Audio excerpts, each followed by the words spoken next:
Welcome to LoveBytes, the show where we debug romance. Now, I am not a doctor. I am not a psychiatrist. I am not a patient.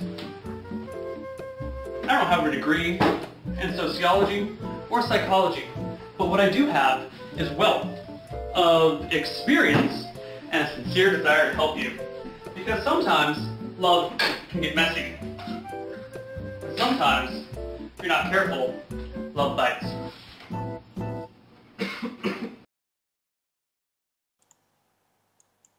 You're amazing. Hey guys, and welcome back to LoveBytes. How are you all doing? Not Lena, Jess, how's it going? Lena's best friend. Lena's best good. friend.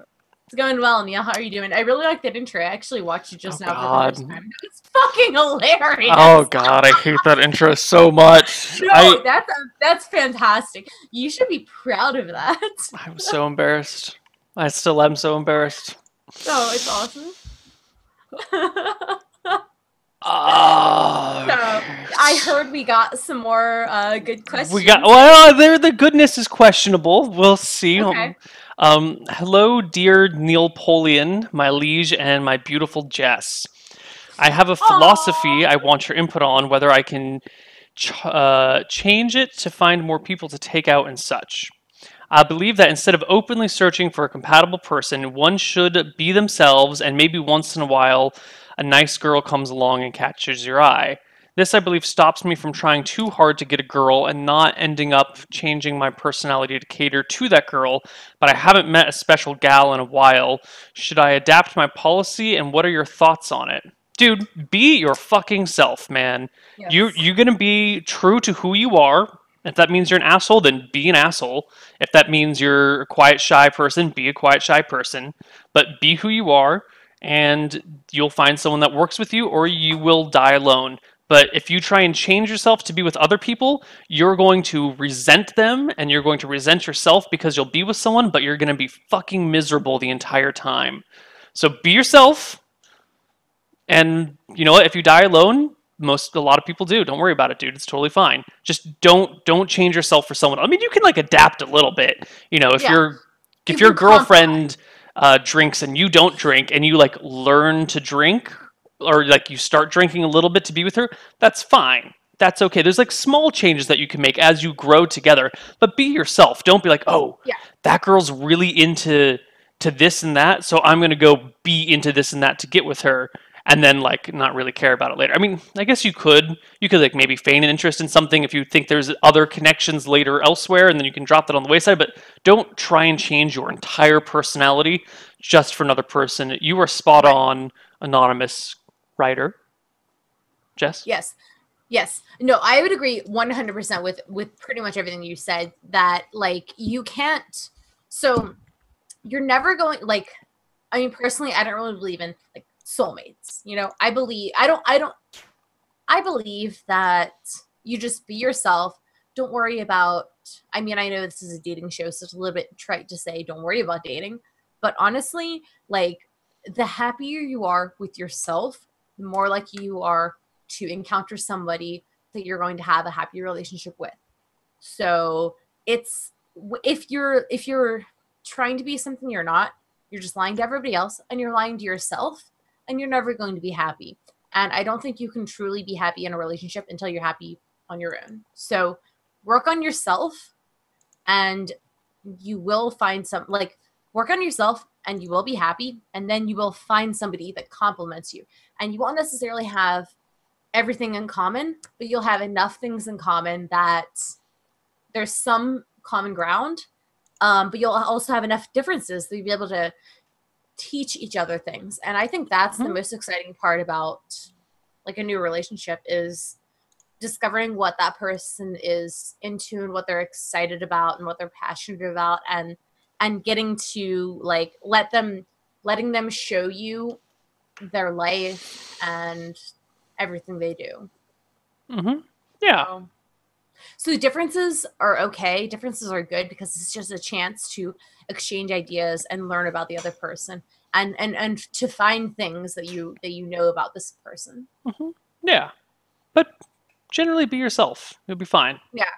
Exactly. No, Be yourself, be your weird self, and eventually somebody is going to come along and they're going to be like, hey, you know that weird thing that you like? I think that's cool that you like that, you know? hopefully. Yeah. No. Somebody someday is going to come along and embrace your quirks. All right, next question. How soon is too soon to meet the family? That's a pretty good one.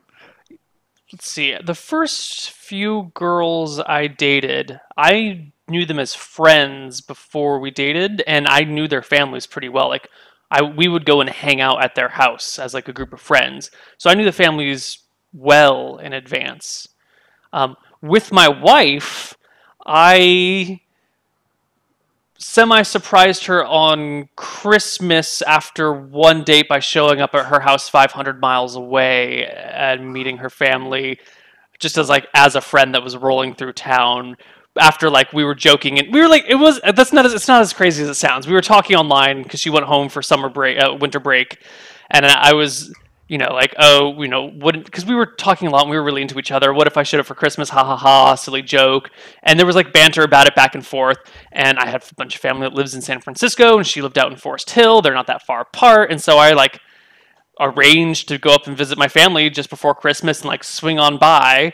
And it was one of those like, I can't believe you actually did that. That's a little bit weird, but at the same time, that's cute because we were talking about it and it worked out fine. I think in a lot of situations, that would have been really fucking weird, just showing up on someone's doorstep on like Christmas Eve or something after like just a few dates. But this was a different situation because there was a lot more history there and there was like previous discussions about it and stuff. So I think it depends on the situation. It depends on what your relationship is like at the time, what your history is together, and what meeting the parents means to you. If it's just like, hi family, I'm so-and-so's significant other, that's great. But if it's like, weekend getaway with the family, that could be a little bit intense. Jess, weigh in. Yes. Context is everything. So for instance, couple months back, I was dating this guy very, very casually. And my camera just went blurry for some reason. So, there, it's back. So, yeah, I had been dating this guy very casually, and he is like one of the owners of a little restaurant here in town. And I had mentioned this restaurant to my parents a couple times. I had like just started seeing this guy, and then also happened to mention this restaurant to my parents.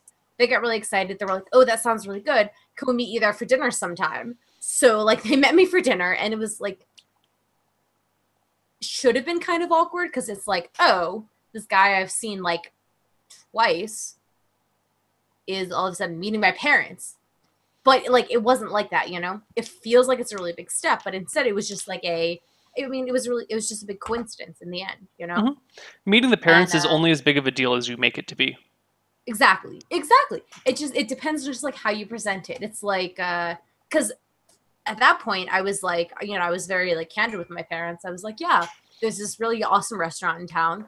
Also I kind of went out with the owner a couple of times. He was kind of cool. It was, I didn't like make a big deal of it, but that was a completely different thing than like, I don't know, like the guy I'm seeing now. If he meets my parents. I thought you said you were single. Well, I'm single, yeah. Oh, okay. I've been casually seeing a guy for a couple of weeks now.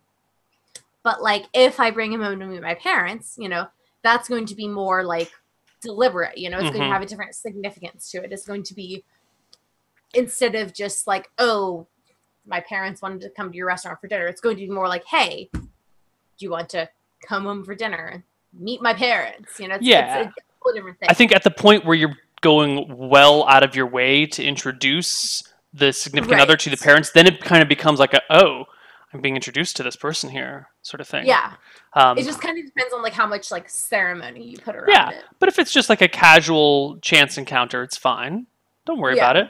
I do want to say, don't invite your girlfriend to like a nice brunch at a golf course and then have like your mom and your aunt there waiting for her because you invited them too. It may seem cute and quirky and romantic in your eyes and a little bit fun and silly, but she's not going to appreciate it, especially if She recently burned her face with some hot tea, and has like a little bit of a triangular scar on her chin from the hot tea. She's not gonna like it, but it's gonna be okay because she's gonna tell your aunt and your mom that you surprised her with this and that she's a little bit upset, and then all three of them are gonna gang up on you and tell you how much of a piece of shit you are for doing it, and then they're actually going to bond and get along quite well. So it's going to be cool. You're just going to get a lot of shit for it. So maybe do it. I'm talking about a friend here, not me. Okay, next question. Question, and I would rather be anonymous, and English isn't my main language, so bear with me on the grammar. Thanks for the heads up, because I love to chew people out for their shittily worded and written questions. Long version of the question. I've been in different relationships since I was 12 and never been single more than some months between them. You bastard. I didn't date anyone until I was like 19. My latest ended a year ago, and it was for 6 years. Today I'm 25 and never been single as a teen or adult. Also, in my history, I was the one chased, so I haven't really got the chance to try out chasing someone.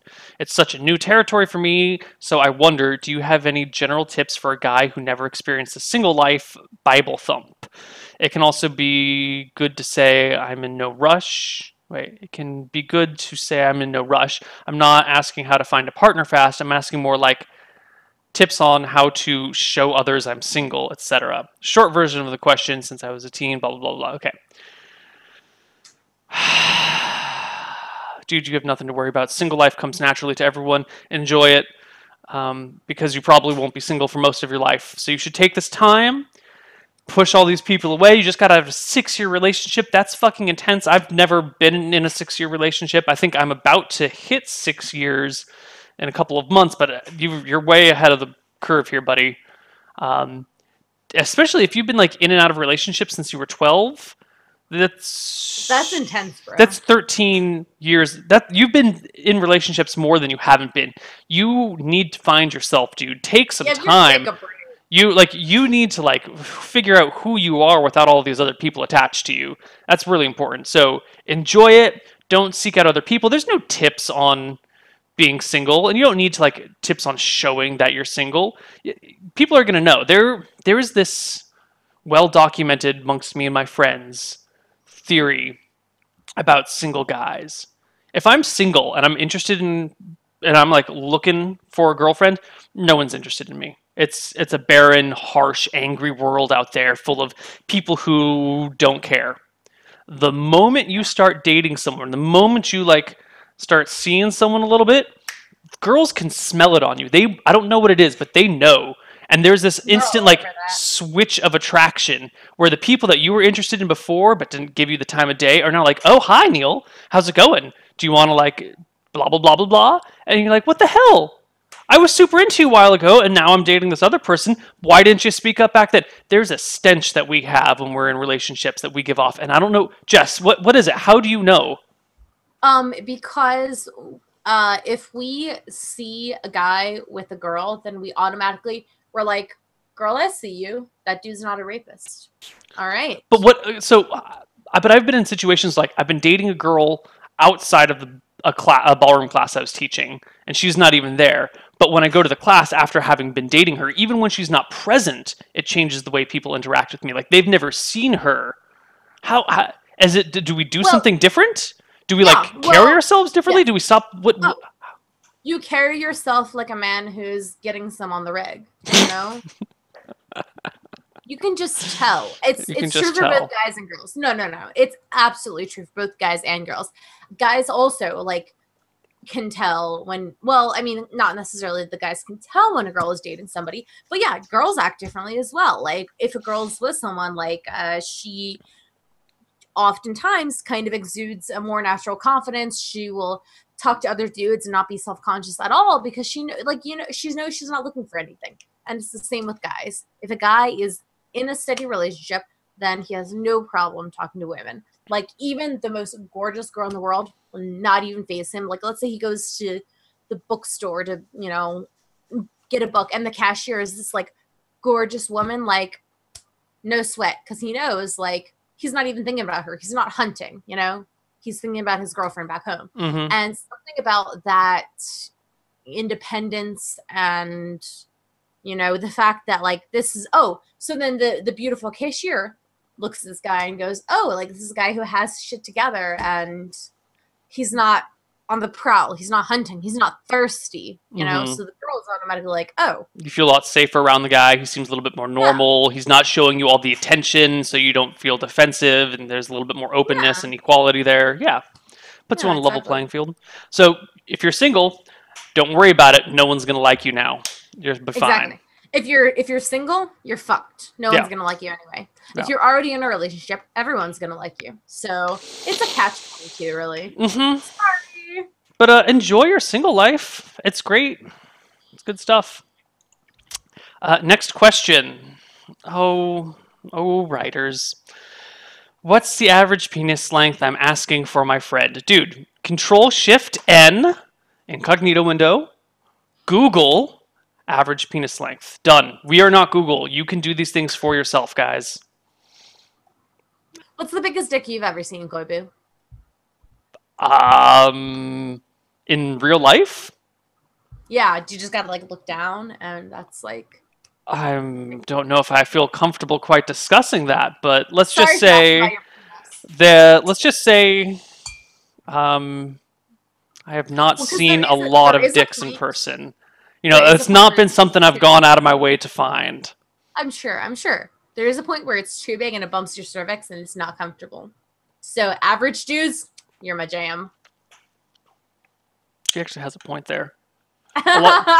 So, quick side tangent here. There is a finite number of nerve endings in your penis. And whether your penis is large or small, it's the same number of nerve endings in it. So, if your penis is really long, you're going to get a lot less nerve endings being activated during sex. So can we go ahead? What?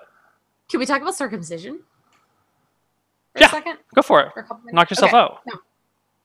Okay.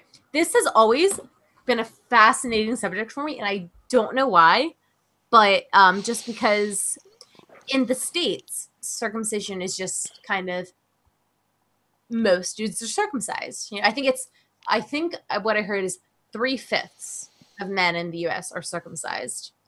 And that figure might be a little bit outdated. But I remember, you know, seeing my first uncircumcised dick. And I remember specifically one of my friends told me that uncircumcised dicks look like alien penises. And so for a very long time, I was weirdly prejudiced against alien penises, you know? And then I had a 3-year relationship with a dude with an alien penis. And I kind of came to accept that as the norm, you know? Anyway, I don't know where I was going with that. Circumcision. How do you feel about it? Okay, honestly, I'm anti-circumcision just because of the fact that it decreases sexual pleasure for the man. And it's just unnecessary and brutal genital mutilation. I tend to feel more or less the same. I don't think that there's any practical... There's literally no reason for it. As long as you shower and clean yourself, it's not like it's more hygienic. You know, there's literally no reason for it. Yeah, that's more or less how I feel about it. Next question. Hello there. I have a crush on someone. Oh, I remember reading this one. Okay, whatever. We'll do it anyway. I have a crush on someone, but I never wanted to take it to the next level, mostly because that next level is stalking. So I wanted to take it back a notch and just say hi. What would you suggest the best approach would be to someone that can only be met at public conventions or the sort without sounding like a 20th creepy, like the 20th creep of the day? P.S. Jess is my crush. Sincerely, Arrow. Which, Jess, hold on. Before we go any further, we also have a question. Will my favorite female streamer ever see me the same way I see her? She knows that I exist, but does she know that I exist? Guys, she's seeing someone casually. That's really nice. That's really nice. She's seeing someone casually, dudes. There's no chance. Give it up. Like no, that's yeah. That's really don't even. Sweet. No. I am seeing a guy that I really really like. That's really nice. So thank you, whoever that is. Arrow, and he just said, "Oh shit!" He read my question in chat. Wait. So. Oh, Arrow Sentinel. Oh, Dude. that is really nice. Dude. It's nice. It's sweet. Dude. It is sweet. It is sweet. But, no. But what do you say about that? So how does... What was the question? The question was, I have a crush on someone but never wanted to take it to the next level, mostly because that next level is stalking, so I want to take it back a notch and just say hi. How would you suggest the best approach would be to someone that can only be met at public conventions and the sort without sounding like the 20th creep of the day? Honestly, next time you see me at a convention, just come up and say hi. Be confident, be yourself. Walk up, introduce yourself. The guy I'm seeing now apparently liked me before I even knew who he was. And then I happened to run into him 2 weeks ago at a bar. It was my friend's birthday, and we went out, and this guy walks up to me and just, without any hesitation or any doubt, he walks up to me and just goes, "Hey, I'm Ross. I've really been wanting to meet you." And I just thought it was really nice of him. Was he a viewer of your activities? No, he apparently, I think he saw my profile on OkCupid and just like really liked all the things that I said about myself, I guess. Nice. And yeah, and he tells me that apparently like just like the way I described what I do, he just really liked that, and he could tell that he would really like my personality. So so you just happened to like coincidentally meet this guy that you had kind of met on through a dating website, and then yes, that's cool. Yeah, it That's actually pretty cool. is really cool. He had messaged me like 3 months ago, and I didn't respond. Just because as a woman on dating sites, you tend to get like just inundated with messages, and so I probably read his message. I don't even remember getting it. And then like 2 weeks ago, I was just like out of the bar with some friends, and he walks up to me and he tells me that like he was really, surprised to see me, because he was like, I don't know, he had been like telling his friends about this girl that he really liked. He saw, this girl on OkCupid, and he really liked her, and then all of a sudden she's there, so he's like, "Sorry guys, I have to go say hi to her." And it was actually really cute. So Aww. Yeah. So That's I guess nice. what I'm saying is, like, if there's a girl you like, just go say hi. There's no harm in that, If she is a bitch to you, then like, do you really have a crush on a asshole like that? No. Like, But so to address a little bit of the question more specifically, if you're interested in someone who is perhaps a streamer and you can only meet them at conventions and stuff, and you want to try and, form a more personal connection with them, the way to do it isn't to be like, "Hi, I'm your biggest fan. correct. Please date me." It's Right. more like treat them as an equal and as someone else. Like, you don't need to say, you could say that you're a fan, but that might actually make it awkward. It might be better to be like, "Hey there, I'm Neil. What's your name? How's it?" Or hey Jess, I'm Neil. I've seen you around. How's it going? Exactly. And just like talk one-on-one. Like treat them like a normal person. Yes, that is exactly, because when people come up to me at events and say like, "Oh my God, are you Jess? I'm a big fan of yours." Like, don't get me wrong, I am so flattered, because I never thought the day would come when someone would like say like, "Oh Jess, I'm your fan." I never thought the day would come. So it's really, really awesome. It makes me feel really good when you guys do that. But at the same time, like if you're trying to date somebody, like, don't put them on a pedestal, like, people you have crushes on, they're just people as well. And like, yeah, just treat them as a normal person, because like, if you call yourself a fan of mine, that makes me feel really good, but it also instantly kind of distinguishes, it makes me feel completely like There's a separation there. There's like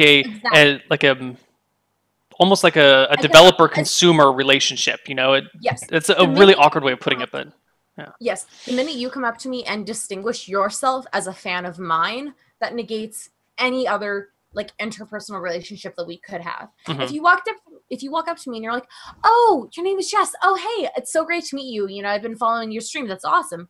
Then that is a really good way to meet somebody. If you walk up to me and you're like, "Oh, are you Jess? I'm a huge fan of yours." Then I'm going to treat you like a fan, not like Which is not a bad thing. No, it's not It's a bad just thing because I love people that call themselves my fans. Mhm, You know, I'm mhm. not like it makes me feel so good, but it's just you are the one. Like, here's how you kind of have to look at it. If you're the one coming up to me and saying I'm a huge fan of yours, then you are the one putting that kind of different level relationship Mhm. on us. Yeah, Does that make sense? it really does, because you can. Rambling, but yeah, I don't Yeah. know. How should I say this? So back when I first started getting into streaming and esports and all that fun stuff, I was a huge fan of StarCraft. I love StarCraft. I love StarCraft 2. I watched all the pro games I could possibly watch, and I went to NASL Season 1 StarCraft Finals. And I allowed myself there, like, one day to be a total fanboy and, like, run around and be super fanboy about everything. But I was interested in getting into the industry. So while I may have been a fan of In Control, Jeff, and his wife Anna, I didn't approach them like that. And I went up to, I eventually ended up talking to her, be like, "Oh, hey, I've seen some of your stuff. I like that, you've done a good job today hosting, blah, blah, blah." And we had like a short interaction, which was probably never remembered later on in time. Doesn't matter. But the idea is, if you approach these people who you may be a fan of, if you want to approach them not as a fan, if you want to have like a different interaction with them, whether that be a professional one or a personal one, you don't want to do the whole, "Hey, I'm your biggest fan." You want to do the whole, "Hey, I like what you're doing. You do this really well and really cool. Can I talk to you about it?" Because that separates it. That makes it more of like, it just, you want to separate it. And then you can build that professional or personal relationship and go wherever you are. No, and you're entirely correct, because that is actually the exact same. Like, I remember way back in the day, like I didn't play a ton of StarCraft, but I very slightly followed the professional scene. I was a huge fan of Tasteless and Artosis, and I really liked In Control as well.